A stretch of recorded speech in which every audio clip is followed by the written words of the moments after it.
Sir सबसे जो हमारे जो आगे की जो टारगेट है वो बीजेपी का है कि हम थर्ड लार्जेस्ट इकोनॉमी बना देंगे देश को। हम स्टार्टअप्स के लिए, पहले आपने कभी नहीं सुना होगा, स्टार्टअप्स के लिए फंड एलोकेट हो रहे थे अलग, हमारे जो क्या करें युवाओं के लिए। बस एक कह सकते हैं कि कमजोर विपक्ष के कारण एक ऐसी नीति लाई गई थी जो नहीं लानी थी गवर्नमेंट को, अग्निवीर योजना। नहीं, बाकी तो एक कह सकते हैं आज जो हमारे पास जो पुराना और जो सबसे बड़ा लोकतंत्र है उसमें जो चुनाव है वो है कि कौन सबसे कम भ्रष्ट है। भ्रष्ट दोनों है, भ्रष्ट दोनों है, कौन कम भ्रष्ट है।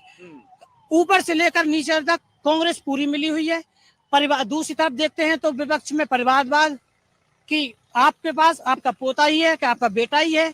दूसरी तरफ देखते हैं, चलो ऊपर का जो कहते हैं आप जो सिस्टम है हायरार्की है उसमें थोड़ी सी ट्रांसपेरेंसी है, पर जो नीचे के कॉर्पोरेटर्स है, एमएलए है, विधायक है, उनके पास अगर उन्होंने पैसा नहीं कमाया है तो वो फिर जो एरिया है उसमें विकास नहीं करती।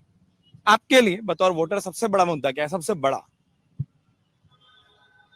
सबसे काम होना चाहिए सर बेरोजगारी पर।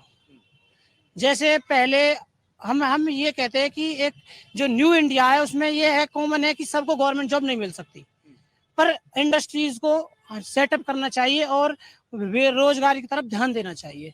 और वही जो मैंने वहां पे पूछा था, क्या कोई पार्टी, कोई पक्ष, कोई सरकार आपको इस पर बात करती दिखाई देती है? दिखाई से ज्यादा असरदार बात करना कि हाँ ये हमारे लिए सबसे पहला एजेंडा है। सर अगर दोनों के पास कंपैरिजन करें, कम ज्यादा नहीं, क्या वो बात करते हैं? हाँ करती है सर। फिर भी एक लक्ष्य लिया है, कम या सही पूरा हो या ना हो, भाजपा ने इसकी तरफ आगे कदम बढ़ाए। प्रधानमंत्री मोदी की तरफ से एक वन डिस्ट्रिक्ट वन जो वो है प्रोडक्ट उसका प्रचार हो, या अभी नई शिक्षा नीति लाई हो। नई शिक्षा नीति में आपको आपकी स्किल कोई वो होगी, ना कि आपकी जो क्या कहते हैं वो डिग्रीज जो कि फर्जी तौर से कहीं से हो सकती हैं। ये मैं अगर कहीं से भी हो सकती है तो गलती सिस्टम की ही है ना, और सरकार की ही है। ये हमारा जो सिस्टम है, जो भ्रष्ट सिस्टम है, मैं कहना चाहता हूँ ये देन किसकी है जो अभी तक इस पर काम नहीं हुआ है। कितने सालों से वो देन ही चलेगी क्या? सर अब आप क्या कहते हैं, मुझे बताओ, आपके हिसाब से कब वो सुधरेगा? मतलब कब तक ये हम इतिहास पढ़ेंगे कि देन किसकी है? सर 2022-23 में जो नई शिक्षा नीति आई है, पहले से गवर्नमेंट अच्छी तरह से फंड करके इसे एलोकेट। ना, ये फर्जी सर्टिफिकेट कब बनने बंद होंगे?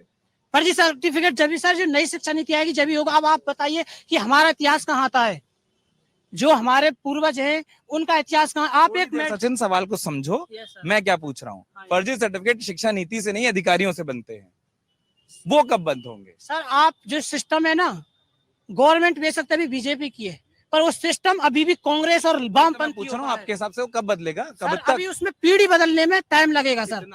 अभी अब 10 साल हुए, 10 साल में अभी कितना मैं कहना चाहता हूँ 2000 मोदी जी ने तो 2047 का लक्ष्य रखा है, पर हम कह रहे हैं 2029 के बाद योगी जी की नेतृत्व में जो सरकार बनेगी, जो यूपी में काम करके आएगी, वो इस काम को जरूर पूरा करेगी और इस भ्रष्टाचार को मिटाएगी। अगर आप ये वीडियो YouTube पर देख रहे हैं तो हमारे चैनल को सब्सक्राइब करें और बेल आइकन को दबाना ना भूलें। अगर आप Facebook पर ये वीडियो देख रहे हैं तो हमारे पेज को लाइक करें।